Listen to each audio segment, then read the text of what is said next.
What's up, guys? This is Throne Runner. We're back with the 401 Game Store Championship 2016 Finals between myself on the right, as you can imagine, by my mat, and John G, which is one of the admins from the AGOT 2.0 Facebook group, on the left, playing Lanny Rose. So, again, this was a pretty big tournament. I think it was like 24 people or so was the turnout. You might have seen the tournament footage on Rob St. John's channel. If you haven't, I strongly suggest that you pop over to his channel, look in the VODs, and you'll see that he has the full day streamed, or he did stream the full day, sorry. He has the full day saved for you guys for your viewing pleasure, so you can watch all the rounds of Swiss that he captured, as well as the top 4 coverage. So you might have already seen this match on Rob's channel. The only difference would have been that it was from the other side of the table, and a little bit darker because he had a filter on his camera to block the glare. Luckily, the side that I chose didn't have much glare on John's side, so I got pretty lucky there. But again, this is the final match between the two of us. I believe he takes a mulligan to start, so you might want to jump ahead about a minute or so to get right into the action. If not, then we'll just take a second here and see what happens. So right off the bat, I'm pretty sure that I saw my hand. I knew that it was a pretty good one, and there were a few things that I wish were in it, but in those situations, you really don't want to mulligan and risk getting any worse, as you guys will see. So John takes his mulligan here, and if you're curious about what's in the deck, I've already done a deck building video. Excuse me, I've already done a deck video, building video for this deck, and as usual, if you just go to the top right corner of your screen and click on that little eye icon there, the card section will bring you to that video, whether you want to watch it now or after the match. So for those of you who are curious, just feel free to check that out as we wait here for John to pull his setup hand. So I think we were joking here about how I was kind of glad that he was had to take a mulligan, but at the same time, anytime that I play against a Lannister player and they take a mulligan, it seems like they mulligan into Tywin, Lannisport Merchant, and Rose Road, and just end up controlling everything, having so much money. So I was kind of nervous that he was taking this mulligan here, pretty much expecting that to drop out on the table, but we'll see what he ends up getting. And just as a heads up, that is not my setup. It wasn't 7 cards. I just put them all down because you don't want to give away what you have until he, starts to place his cards, since he did decide to take a mulligan.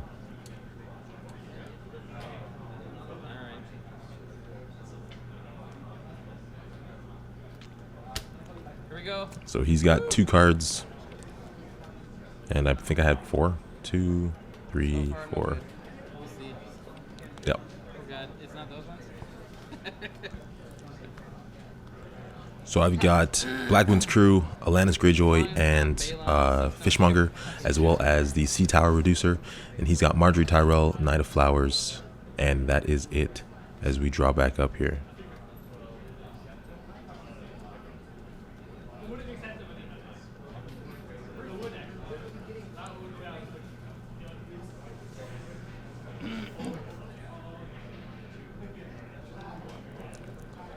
So going into plots,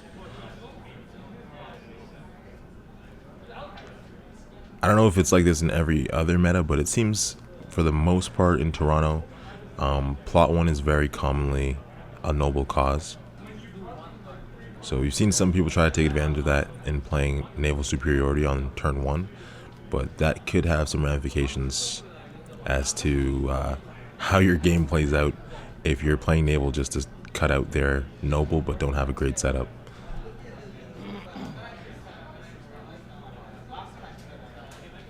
And so it looks like he chose a noble there as well.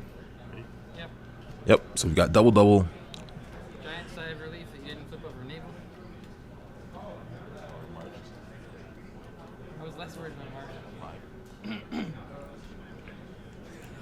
It's like a catcher. I will go first. John takes the first player token as we draw for draw phase, and let's see what he's able to get out here.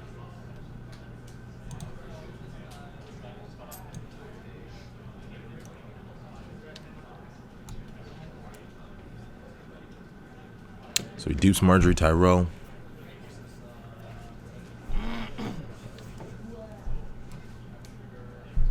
A total of 5 gold.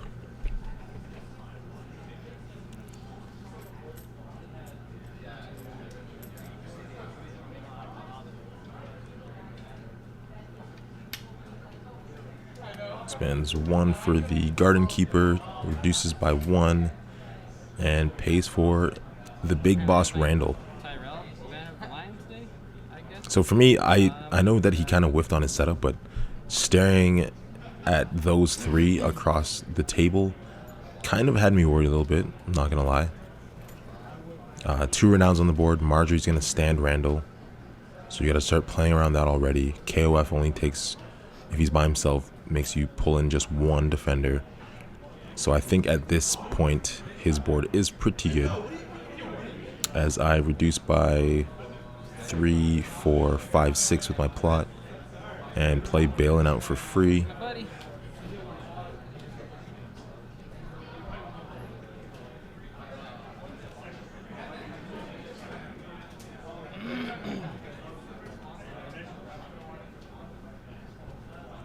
Reduced by another 1, 2 with Fealty, 3 for a Great Kraken. So this is pretty good for me offensively right now.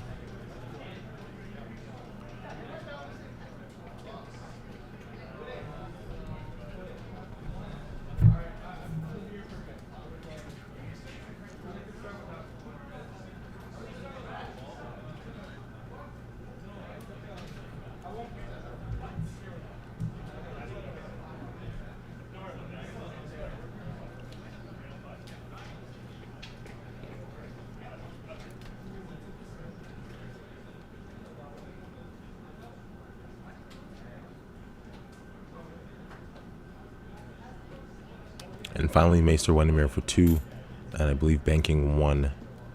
Nope, duping him and banking 1 going to challenges.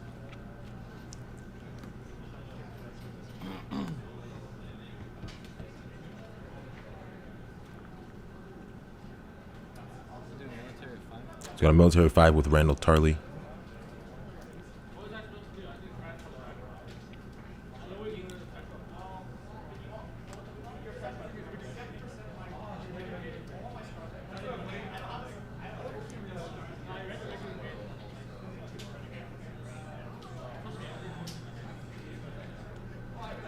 And I know that he can't put to the sword with only 1 gold. So I'm not worried about losing by 5. At this point, I'm just wondering, is it worth it already to start giving up unopposed and renown? Knowing that he's going to stand again, get another attack off, and that's potentially another additional unopposed and renown.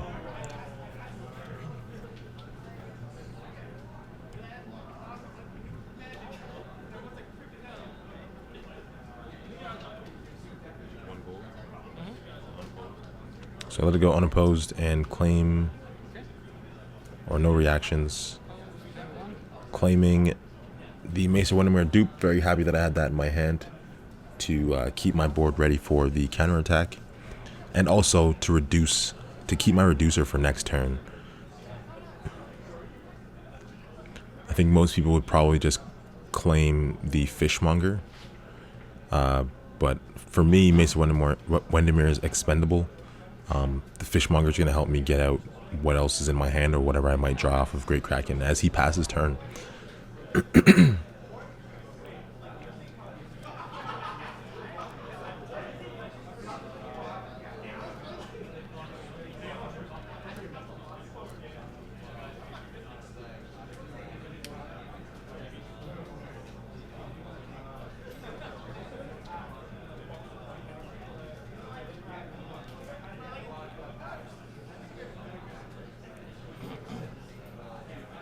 So I'm in good shape here. I know that I'll get at least 1 unopposed.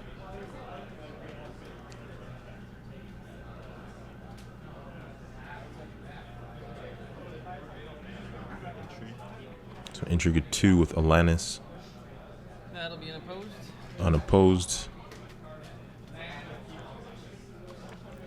Because he wants to keep his Randall ready. Sorry, he wants to keep Marjorie ready so that he can stand Randall for the future. So the unopposed Great Kraken reaction was to draw a card. Forgot to take the unopposed power, so he just reminds me here. Which just seems to be a theme when I got to elimination. As I claimed the Hound, which was a very, very big claim.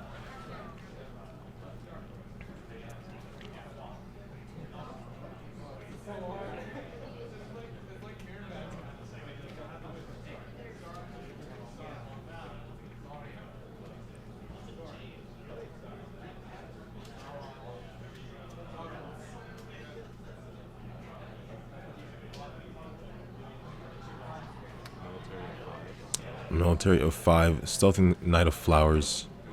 Kind of a silly mistake here, but I feel like either way, I was going to give up a renown power and have a challenge stuffed.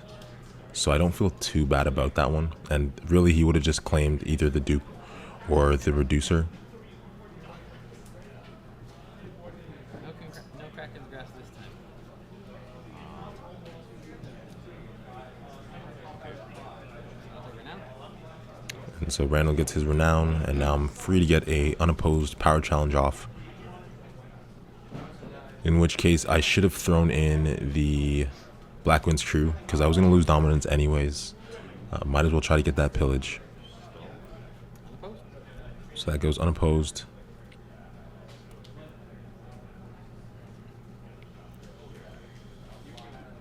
Again, Great Kraken to draw a card before taking the unopposed power and claim. And there, my decision was kind of just to get back up to my reserve cap, rather than go all-out power rush now. I want to just keep making sure that I'm pulling cards and trying to get my board set up faster than his.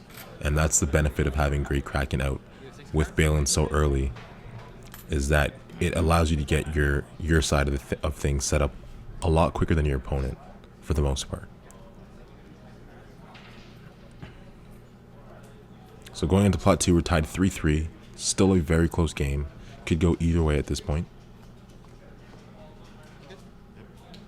As I play a summons to his Calling the Banners. Trigger. And for those who saw the interview with Rob afterwards, or watched the building video, summons was a late addition to this plot deck. I found that there was a lot of games, especially in elimination, where my deck was stalling out. Wasn't able to find the things that I needed. And so by playing summons, that kind of allows you to control your destiny a little bit more. You're relying less on what the deck's gonna give you for a top deck, and able to actually dig and find something that is gonna help your current situation, as I grab a Theon here. And so Theon, more stealth, more power for unopposed. So an easy choice. I would have taken Asha if I had her, but I don't recall seeing her. I believe I saw 2 Theons, and the rest were kind of junk characters, salty navigators, whatever have you. There was also a Balin dupe. I don't know, maybe some people would have chosen to dupe Balin in that situation, just to kind of protect him more on the board, but I did feel confident. I knew that Lanny Rose players play a lot of hands judgment, and so my Risen from the Seas would probably get cancelled. So I was willing to take a chance there and just bet on getting another stealth versus duping the one that I have on the board. One. And he's got Tyrion out, plays a Milk on Balin. Two. Tickler. And a Tickler.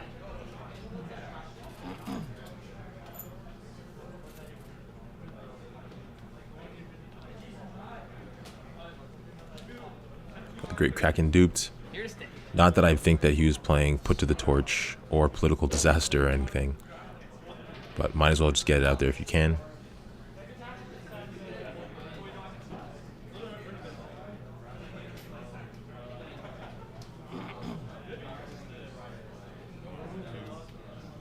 So reduced by 2 with the Fishmonger and the Sea Tower to get Theon out for 2.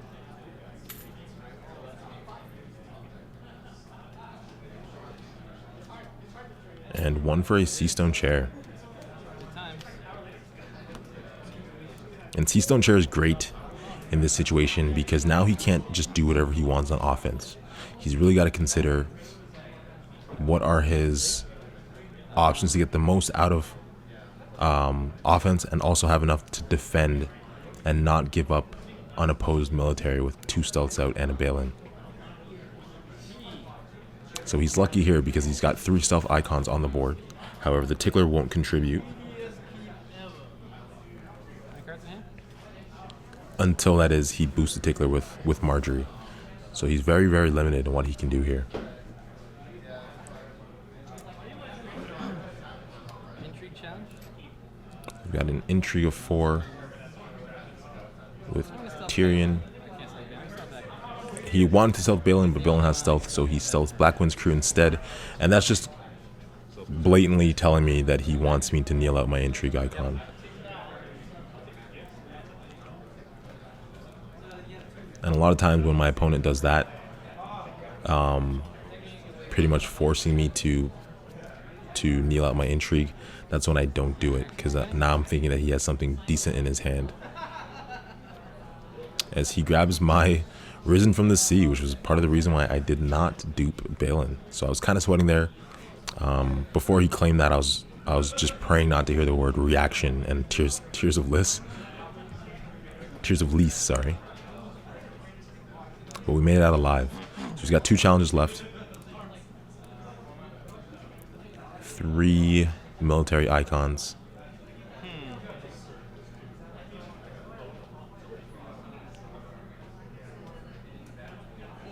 Military. He's a military of 5 with Randall, who can easily stand up, so he's not worried about the comeback right now.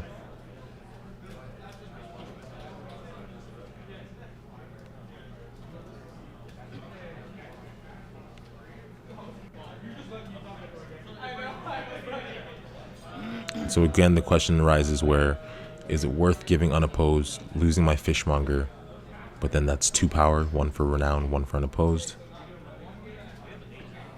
Or do I at least block the unopposed and still claim the Fishmonger, but then give up pillage for this turn, give up one of my options on offense?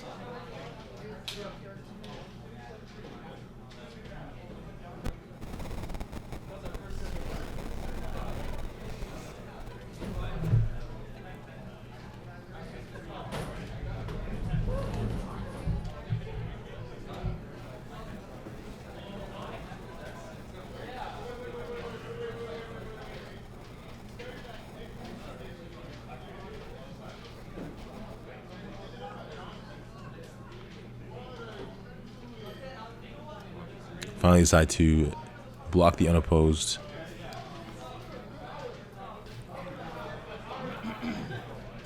Okay. I have no reactions to winning. Again, no reactions. Claiming 1. And claim. And then the other reason why I didn't want to do is because I figured, what if I put 3 down anyways? He kneels Marjorie, makes it 8-3, and still puts to the sword.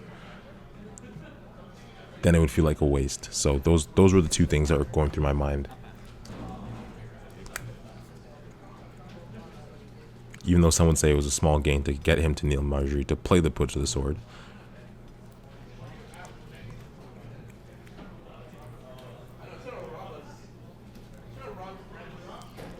As he passes challenges to me, and Alanis drops for the Intrigue of 2.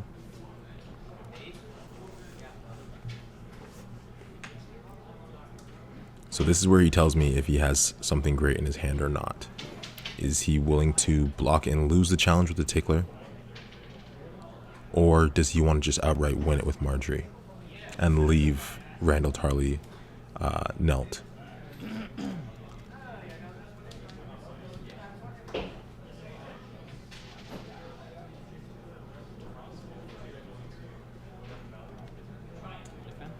So he decides to block with 3. And then that puts me on to the fact that he likely has treachery in his hand. Because why else would he want to give up an unopposed military right now? Treachery or some other way to stand Randall, be it growing stronger or a widow's wail.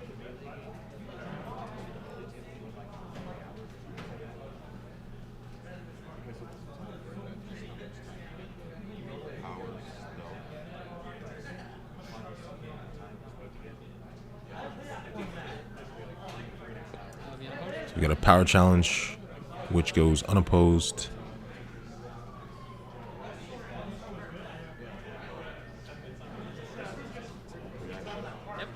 And it's times like these when I wish that loot was out, so I can get the unopposed challenge, play loot, get rid of their gold, and then not have to worry about treachery.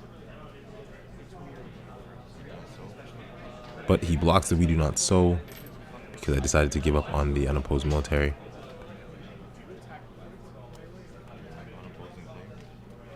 And so reaction to unopposed, unopposed, and claim jumps me up to 7 power.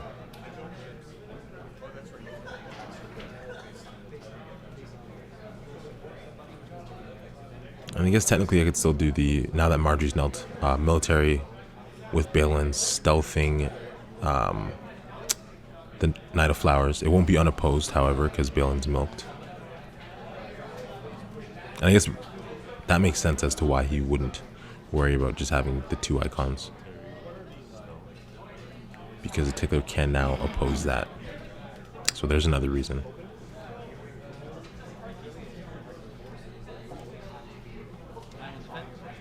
So he decides to block with 2. Now I'm not worried about any tickle action, losing me Balin.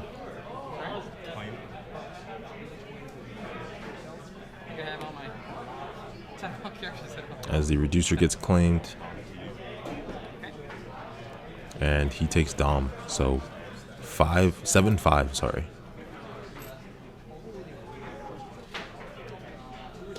And this seems like it would be a prime turn to play Confiscation. My We Do Not Sow attempt did not work. I was trying to save Confiscation for his annoying attachments. But he kind of forced my hand there.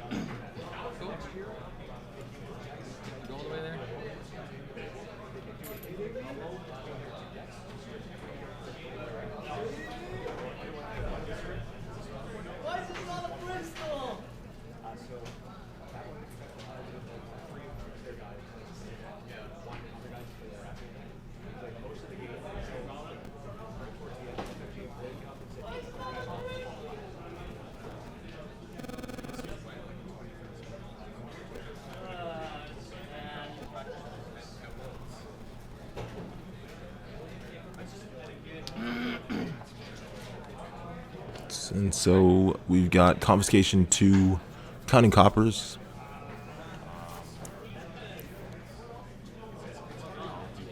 So I decided to be first player and get rid of that milk. So Balin is now active again. And I remember taking a sigh of relief here when I saw Counting Coppers. In most situations, Counting Coppers out of Lannister is still a huge threat because not only are they drawing cards, but they probably have Tywin out, so that's 4 gold and maybe a Rose Road, so they're still going to get like 5 gold. However, in this case, he had no economy. I knew that his hand probably wasn't the greatest because he was so eager to play Counting Coppers this early in the game with no econ. And so for me, that was kind of this turn is going to be a win for me as I play a Seal of the Hand on Balin. Not that I was gonna win the game this turn, but I'm gonna come out on top of this turn. So you always got to think of it, or at least I do, 1 turn at a time. Especially with a deck like this, you do got to take it 1 turn at a time, kind of slow the game down, figure out what you can do to maximize this turn. And I've got, 3 stealth characters on the board. I now have a raiding party. He has no attachments, so that's automatically 1 character I can take out. And I'm able to not only stand Balin for a second challenge, but I'm able to boost him in a challenge and take somebody out, potentially. So a lot of options here as he plays another Guardian Caretaker Your challenges, sir. and passes challenges.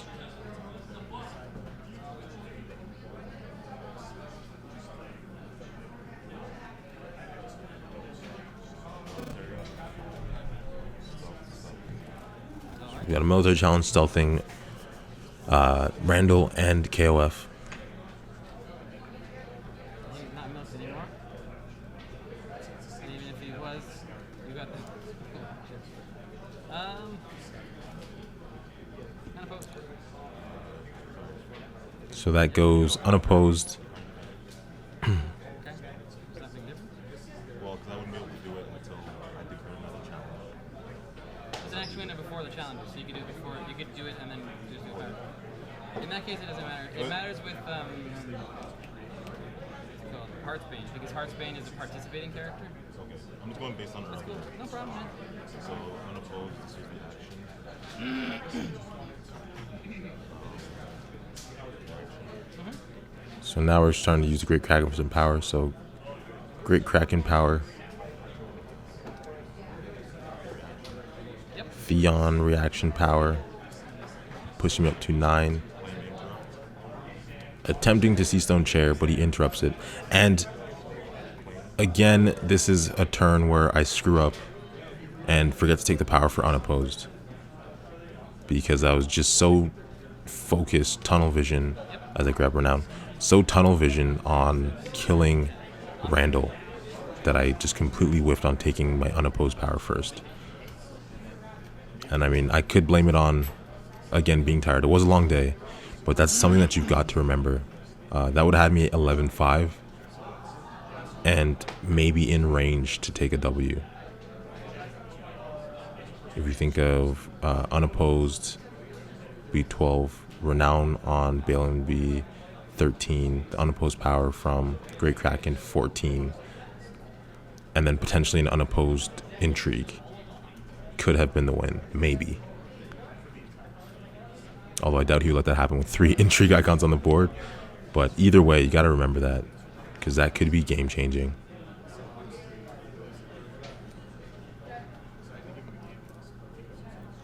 So, for you new players, don't forget your reactions, yes, but don't forget free things like unopposed power. More important. Defend with those two. Except he technically right now does not count. We got a block of 9.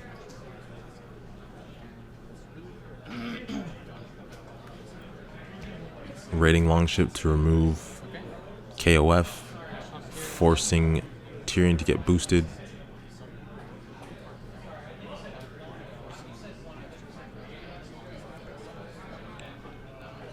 And all I have to do, being first player, is kneel the Fleet Scout to match and win. Yep. You do.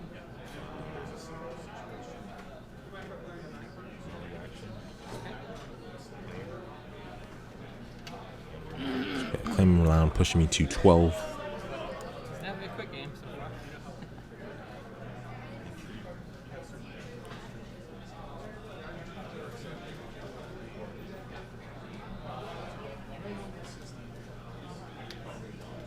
Defend for 2. No reactions.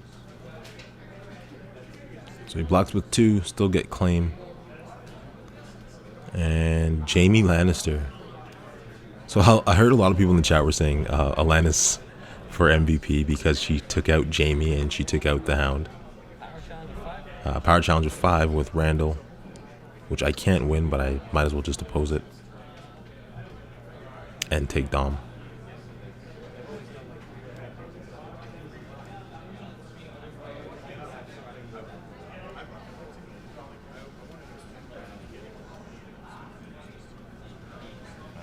Okay. I have no reactions to winning. So I'll take claim. Now, So 11-6. and then I guess it's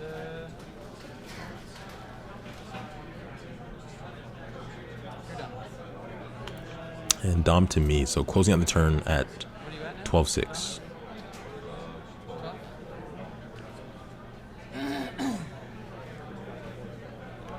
And again, had I remembered, it would have been 13-6, but I forgot the unopposed power. So that's once this game and once in the semis, and very lucky that those didn't come back to haunt me.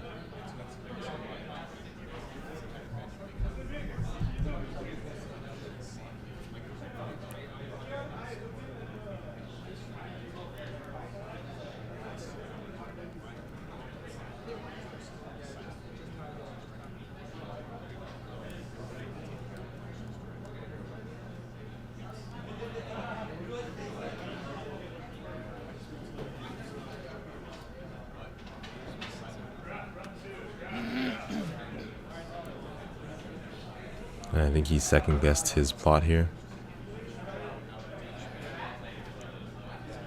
Yeah. Got Clash of Kings to calm. I was told like they knew Rise of the Kraken, but not, I guess not every Greyjoy player runs it. And he was just saying he was expecting Rise of the Kraken, Is it 8? Yeah. which By March, I would go. we took out. Okay. Clash of Kings is still so good. I mean, Power? might as well be a 2 claim. Call it 3 if you're able to win a power on defense and catch your opponent slipping. That huge 9 initiative, which is more than Rise of the Kraken, and 4 gold to boot. So you can do a lot more with this card than you can with a Rise of the Kraken. Unless like you're playing aggro and you want to get that 2 claim off and the 2 intrigue or whatever. Or you know for a fact you're going to get unopposed, but again, that's not really a comeback card, especially if your board doesn't support it. So I found a lot of the times I'd play Great Kraken if I was winning and everything was going my way, just to get that final push, or I would be losing horribly, have nothing else to play but Great Kraken, play it, marshal nothing, and lose anyway. So I guess it all depends on you. And so trying to close this game out here, spending 3 plus reduced by the sea tower for a drowned men who comes in at 1, 2, 3 plus 3, 6 strength. 5 gold.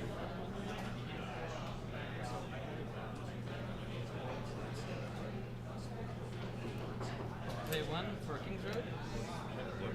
I will kneel and sacrifice the King's Road to put in. Dude's been sitting around my hands since the beginning of the game. King's Road gets in Maester Pycelle, Now,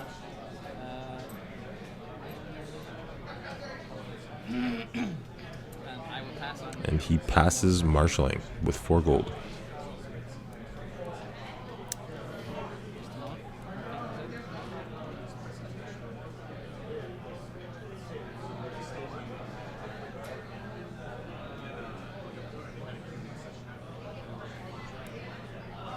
You're gonna play the things I do for love for 4. Things I do for love, Send him back to your hand. to bounce Theon.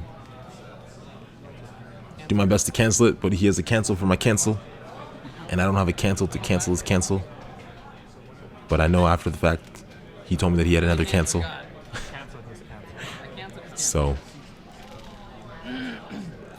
drops me down to 10 power, 10 to 6.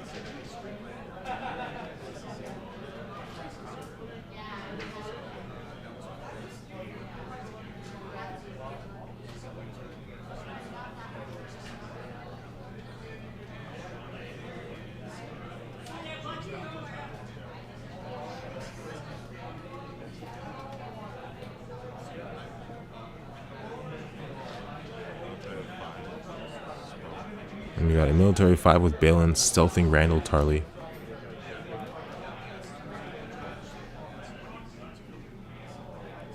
And because the tickler is so low, it really limits what he can do. So he decides to defend with 7, Can I see the rating launcher? which means I can use Raiding Longship to bump out Knight of Flowers. He's going to be forced to bump Tickler to 5, and then I can just use the Iron Fleet Scout to make it unopposed and pop off the Seastone Chair. 175. And unopposed. It becomes unopposed, I should say. Reaction to that. Well, sorry. This is reaction. So great cracking reaction for power. And then I know that Balin's going to get a power as well for a noun, putting me to 12. And then this time I still didn't grab the unopposed power, but the reason is because I knew that there was no way that he would be able to stop the power challenge coming up next after I kill Randall Tarley. So You got the dreams there. I can't do much against this. But so now it puts me to 12. yeah, 12 now. And then a power challenge, stealthing Maester Pycelle, and Tyrion's automatically out because of Balin, and so that gets me the 15. So again, shout outs to John for being an amazing competitor and super friendly even in defeat. He's a really great guy. Shout out to Rob St. John for the stream, and shout out to everyone for watching, and I hope you guys have enjoyed the past 2 videos for the finals and also the deck building video. If you haven't had a chance and you're still curious about what's in the deck and why, feel free to go head over to the Throne Runner channel and check that out. It's also in podcast format for those who don't like videos, would rather listen to it during their commute or whatever have you, whenever have you. It's in that format as well at thronerunner.com. So thanks again, guys. Everybody take care and look forward to the rest of the Netrunner Store Championship coverage from Heroes World. Take it easy. Peace.